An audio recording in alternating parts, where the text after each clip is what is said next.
You're listening to The Reality Check, episode 403, recorded May 24th, 2016. This is your reality check.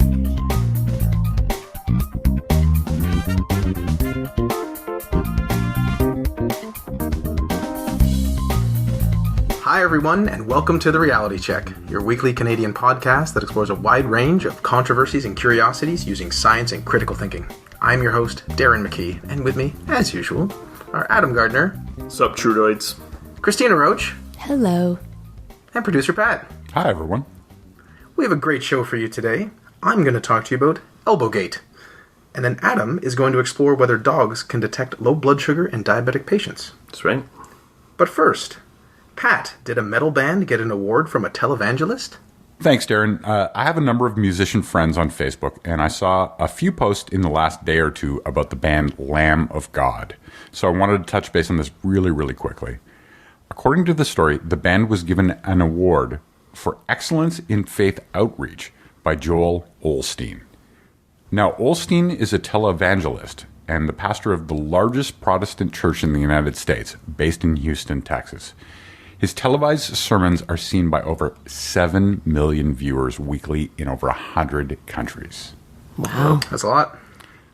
Lamb of God, on the other hand, is a heavy metal band from Richmond, Virginia. As the story goes, Osteen believed that Lamb of God is a Christian band based solely on their name. As you may have guessed, they are definitely not a Christian band who put out their first recorded material under the name Burn the Priest. Yep, definitely not a Christian band. Right. Well, as friend of the show, Dr. Ken Milne says, always go to the primary sources, and in this case, the primary source appears to be a website, heaviermetal.net. They published a story on May 22nd titled, Lamb of God Accepts Award from Pastor Joel Osteen, who didn't know they aren't a Christian band. The article talks about the award ceremony and says, quote, it was obvious to those in attendance that Osteen was not familiar with the group, having referred to them as a well-known country act. If you know Lamb of God, they're definitely not a country act either. It goes on to say that Osteen praised the group for spreading the good word and sharing good Christian values, and that the band performed the song Walk With Me in Hell during the award ceremony. So is this true? Of course not. Oh. And as we've done with other stories like this, let's click on the website's About Us page. Heavier Metal is a news publication founded in December of 1984.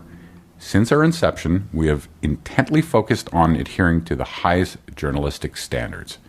Our team offers expert analysis and opinion about current events in the hard rock and heavy metal world. So far, so good. We also break news stories several years before anyone else reports them, thus sometimes causing some to have difficulty in accepting the truth. Several years before? Okay, so there we have our first clue. Wait, they're psychics too? Yeah. Oh my god! Nice. So if you're willing to scroll down a bit further, you'll see the following. If you're still reading this far and can't figure out if what you read is a joke or not, you should probably reconsider using the internet. And finally, if you go to the bottom of the page, you'll see the stories we create are purely fictional. Actually, I probably didn't need to go through all that scrolling, since when I hit the front page of heaviermetal.net, it was littered with obviously fake stories intended to be funny. The first thing I saw was a story about Zach De La Rocha being kicked out of Rage Against the Machine because he was spotted at a Donald Trump rally. Wow, that would, if anyone knows Rage Against the Machine, that's a social activist Yeah, group. So that definitely kidding. did not happen. Yeah. They won't do what you tell them. Right. Nice. So once again, we have a completely fake news story from a completely fake news website, which got reposted, in some cases, as fact. At least this time around, it was funny and seemingly harmless. Thanks, Pat. What some people think is quite funny and somewhat harmful is ElbowGate. Canadians might be known for throwing some decent elbows on the ice in our de facto national sport. But did you know that this skill goes all the way to our Prime Minister? I'm being facetious, but given the media attention it has received, I thought I'd look at what has become known as ElbowGate. Or the issue whereby our Prime Minister, Justin Trudeau, seemed to manhandle one member of Parliament and elbow another in the chest. And thanks to Melissa for writing in and giving us some inspiration for the segment. So what exactly happened? As Bustle.com said, on Wednesday, May 18th, while attempting to vote on an assisted suicide bill in the House of Commons, our parliament, a group of opposition representatives circled a party leader trying to delay the vote. In an attempt to free him, Prime Minister Trudeau elbowed a colleague from an opposing party in the ribs. That's the main idea.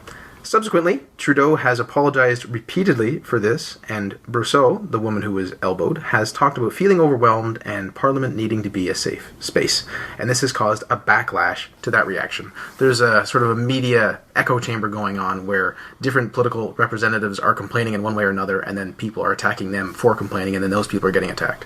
So there's a lot of meta reaction going on. Yeah. So that's the overview, and all that is generally true. But let's get into some details and some context. Here's the context. As Global News reported, the MPs, which are members of Parliament, are going to vote on how much more time would be allocated to debate the government's assisted dying bill. Our courts ruled that the previous laws we had around assisted dying were invalid, or at least not useful at the moment, so it was up to the government to have something in place soon, in early June. Opposition parties were displeased by how the government was acting, trying to force it through our House of Representatives, what is our House of Commons, and Senate, and limit the time of debating the issue. As well, our governing party, the Liberals, were trying to pass a motion that would give them new powers to control House business for the next 5 weeks. So that's some background. And from CBC, it indicated that this was payback for the opposition, which are the Conservatives, trying something on Monday that forced an unexpected vote and very nearly defeated a government bill and embarrassed Liberals all the same. So all these little things are happening in the background all the time. Mm-hmm. As for procedure and how parliamentarians come to vote, from CBC's Aaron Weary, this is a quote, "Before a vote, the typical process is that after the bells have rung to summon members, the whips of the government and official opposition enter the House of Commons together, walk up the center aisle along their sides, bow towards the Speaker, bow to each other, and then take their seats. It is this routine that signals to the Speaker that the House is ready to take a vote. The Speaker of the House is the one who presides over parliamentary rules and procedures and tries to keep members in check, even though they sometimes don't really do that. Mm-hmm. And they're the ones who direct who's going to speak at what time. It's like a conch. Yes, a living conch. Now, a whip, for those who are curious, is the person who works to ensure that the number of MPs in the House or at committee meetings is adequate to win a vote if one is called. They basically are hustlers and make sure people are whipped into shape or into position to do what they're supposed to do, which is vote on something. Sometimes people are allowed to vote their conscience, but in our system, for the most part, you are expected to vote along party lines, and then there'll be probably someone, well, I won't say making threats, but making it clear why you should, and maybe the consequences if you don't. So, Darren, you said something interesting where you said they walk up the aisle on their side. Watching the footage of it, there seemed to be an open lane to the from watching it on television to the left of the camera, but he seemed to be blocked. Does he need to walk up that right lane? Is that why that is?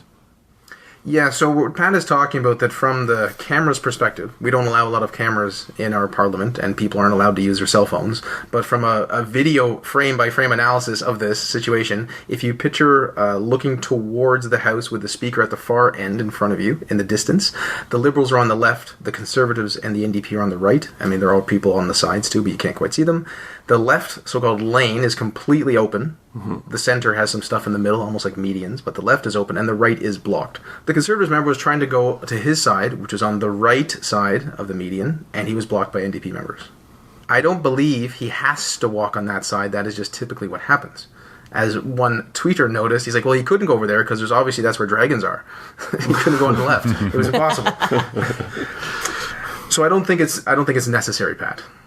And to provide slightly more detail with names, what actually happened was the Liberal whip, Andrew Leslie, and the Conservative whip, Gordon Brown, who's the opposition leader for the Conservatives, can be seen beginning the walk together. But Brown is soon blocked by NDP MPs. That's not our opposition, but the New Democrat Party, who's in third place in our parliament. Now, Leslie, the Liberal whip, waited a bit, then kept walking. So you picture them both walking together. One gets stuck, he waits, he keeps walking. Anyway. Then Leslie noticed that Gordon Brown hadn't really moved. He then walks over to Prime Minister Trudeau and the Liberal House leader Dominic LeBlanc, and they look at Brown being behind three New Democrats, Tom Mulcair, who's the leader, David Christopherson, and Ruth Ellen Brosseau. Trudeau then walks over very determinedly, is one way of phrasing it, grabs Brown by the arm to move him forward, reaching past the NDP people, grabbing his arm to move him forward, and whilst doing this, elbows Brosseau in the chest, supposedly inadvertently. Tom Mulcair seemed to find this whole thing funny until he saw that Brosseau was apparently hurt, and he quickly changed his demeanor and then told Trudeau he was pathetic. Quote, upon realizing he had bumped Brosseau, Trudeau then followed Ruth Ellen to apologize. He also apologized in the House formally to everyone, stumbling a bit because it was off the cuff, saying that he came into physical contact with other members, quote, including someone behind me who I did not see. And he also said, if anyone feels they were impacted by my actions, I completely apologize. It's not my intention to hurt anyone. And the room broke into a standing ovation. By the room, it's mainly the Liberals behind Trudeau. Well, yes.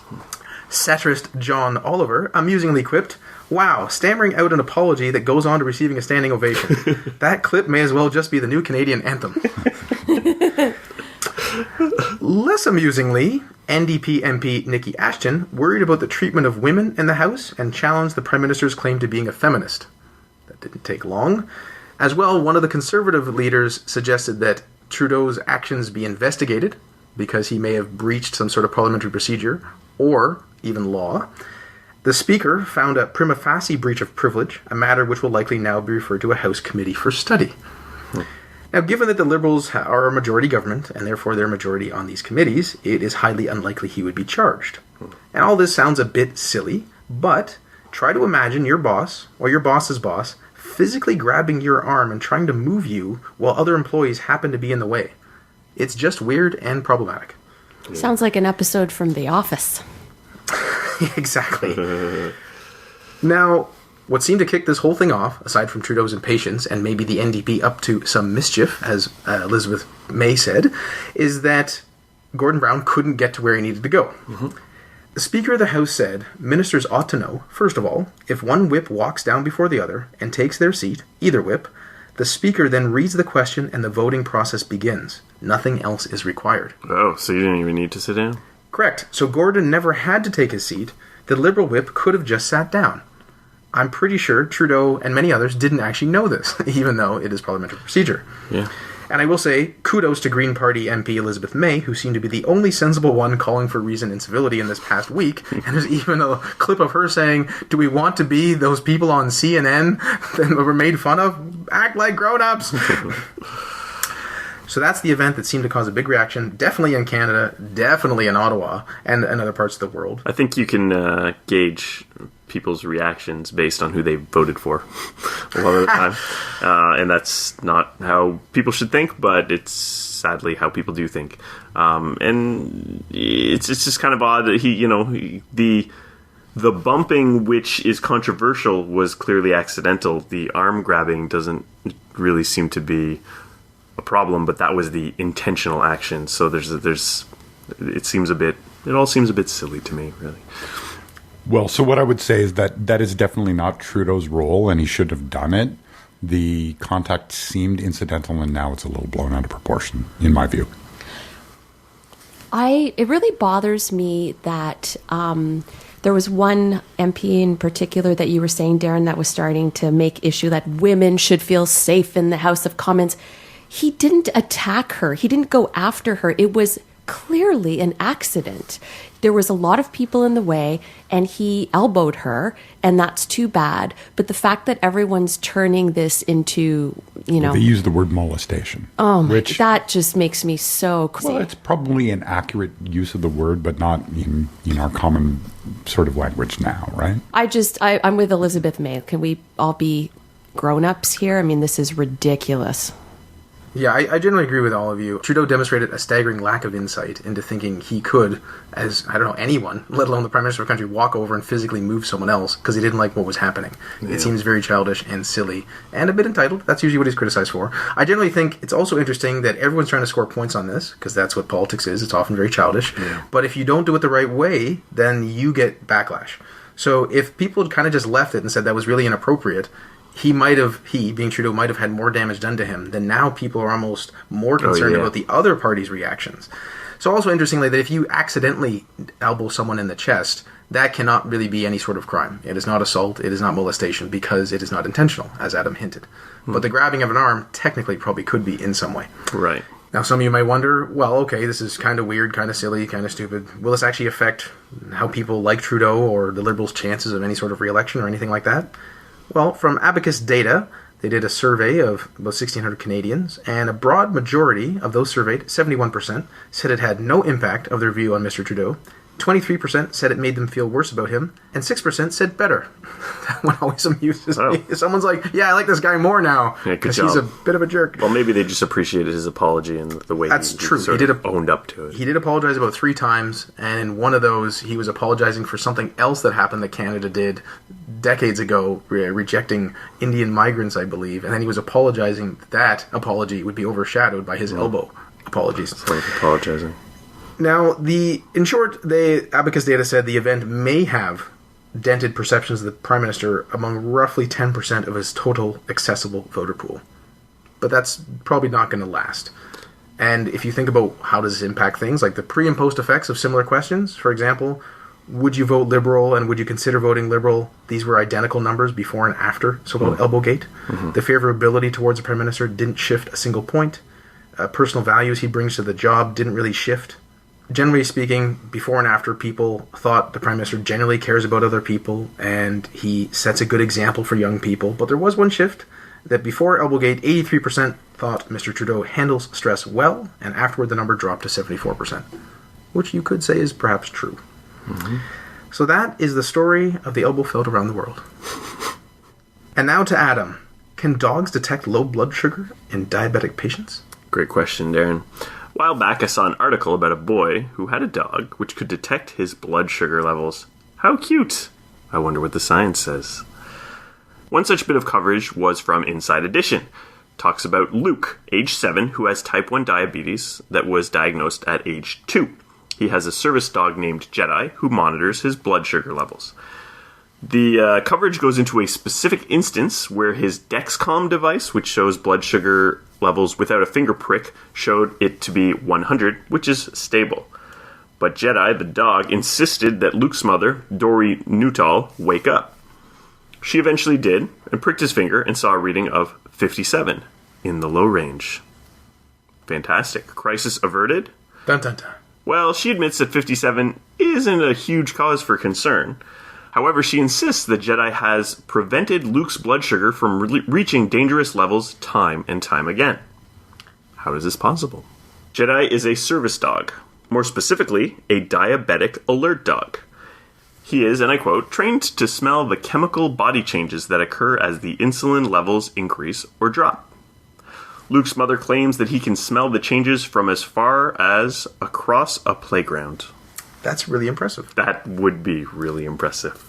Well, dogs, okay. I'm actually curious. I wonder if dogs could smell something across a playground. I believe they could. Like a barbecued sausage or something like that. Well, I can smell that. But we did a segment on sharks smelling blood in a pool, and the distance isn't as high as people usually claim it is. So basically, if the blood sugar level is too low, Jedi brings the device to check his levels to Luke's mother and bows, and if it's too high, he brings the device and waves. Searching around, I found a lot of sites supporting the idea, but they lacked any real specific evidence, which is this pesky thing we care a lot about here at TRC. So first, let's look at the poor evidence. We already saw a bit of anecdotal evidence, claims that Jedi has helped Luke, a claim that if he didn't intervene at a safe level, it would have somehow gotten worse, assumptions of problems that may have existed if he weren't around. Not very strong evidence. Next, there was a study of 17 people who had these dogs that were trained out to sniff and detect low blood sugar and attempted to test their accuracy. The first part of this study was a questionnaire to gauge the patient's experience with the dogs, their opinions of their value, the frequency with which they recall hypoglycemic related events prior to and after acquiring the dogs. This kind of research is of little value as it's just sort of an aggregate of biased opinions. Yes, the results showed that people were very happy with their dogs. Most people who get dogs like their dogs. I like the idea that an aggregate of biased opinions is a decent descriptor for the internet. And cat pictures. I love those cat pictures. Next, they analyzed data of blood tests from prior to and then after the acquisition of the dogs. This seems a little better. These results showed that 8 out of 9 participants had an improvement in distribution of glucose levels relative to the target range after the placement of the dog. In all cases but one, however, there was an increase in samples within the range, which to me seems like it could surely be a factor. So if you check the blood levels more often, you're more likely to detect a change early and therefore adjust your behavior and then have more reasonable levels. Another test compared glucose levels to assessments by the dogs and showed a statistically significant level of alerts when levels were outside of the target range in 8 out of 10 participants compared to random. There was not much to base the accuracy of the dog's alerts on, and they varied a lot, so there is some room for bias there in sort of people assessing what the dog is doing. So, a small but not so great study, mildly significant results, but basically that shows that there's a need for more research. Better than anecdotes, but not fantastic. And then there was a slightly better study. The American Diabetes Association did a study of dogs which had actually been placed in homes and tried to detect their ability to measure hypoglycemic levels in swabs. A little less subjective. The dogs were trained with this exact method, so if the training was legitimate, the dogs should have been able to detect through those swabs. The investigators were blinded, so there's no chance of them being biased there. The dog's success rate in this more rigorous test was about 50%. So between the 3 dogs, the lowest was 50% and the highest was 58.3%. Only 2 of the 12 hypoglycemic samples were detected by all 3 dogs. Not very great evidence there. The study's authors concluded that dogs were not able to identify swabs of hypoglycemic subjects. So poor research says that these work a bit, but don't give anything very strong. Better research shows that dogs can't do better than chance at the very thing they were trained to do. Many people and organizations claim this is a legitimate practice, but they lack the evidence to really back it up. Now, this can be dangerous if people use this as a substitute for regular blood sugar checks. No kidding. Okay. Now, in Luke's case, it seemed like a lot was done, aside from the dog, to keep good tabs on his blood sugar levels. The indication that frequency of checks increased in the other studies suggests that, at least for those people are not using this as a replacement for blood sugar checks. It's actually making them check it more often. However, people are paying good money for these dogs, and companies are making money based on this bad science. It doesn't seem like Jedi, or any other dog for that matter, can actually detect abnormal blood sugar levels in patients. The dogs are liked and seem to make people check their blood sugar more often, but the basic science behind the idea just doesn't hold up. Get a dog if you want a dog. Get a cat if you want a cat. Don't support these companies which train supposed support animals based on unproven science. Interesting. Did anyone ever try to argue that, well, it's not that the dog can detect the swab and the chemicals, but it can detect the mood shift that comes from a human having hypoglycemia? The claim by those that support this research is that the dog detects some sort of scent. Now, they're not specific about what it is because it can't be narrowed down to any specific scent. If it could, well, we could use other things to measure it, right? And that is what they claim. Certainly, if a person is showing overt signs of low blood sugar, the dog could cue off of that. Generally, at that point, the person themselves would also be aware of it. Usually, when someone's blood sugar drops fairly low, they can tell. But there are cases where people sort of they're not attuned to it, or they're just not able to detect their blood sugar levels like others can, and that's sort of where it becomes problematic. And that's where these dogs are often suggested as a good treatment, or as a good solution to that problem.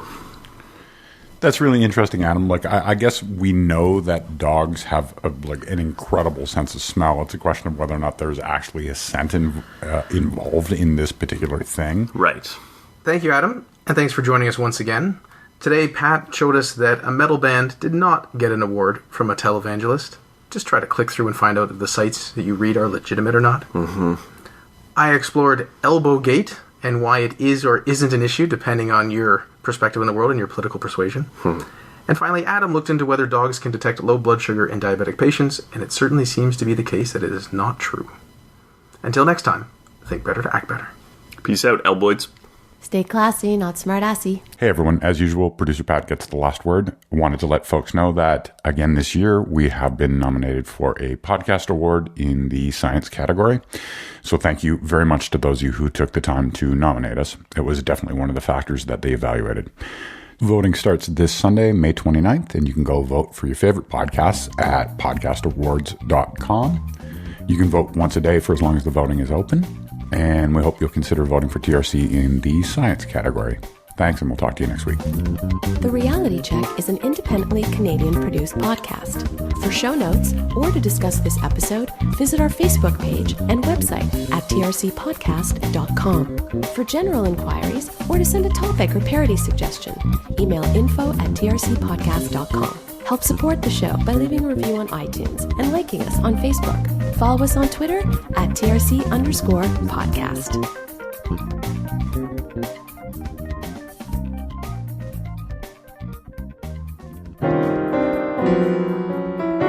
Outtakes. Cool whip. Yes, you can. Whip. You gotta dig deep, Adam. You gotta be a grown. You gotta be a big boy tonight, okay? I know you got your cream soda, but you gotta... All right. I was just wondering if they named the dog before the kid or the kid before the dog. He was... Luke and Jedi? How did I not put this together? Adam's face is precious. He's like, what? How did I not notice this?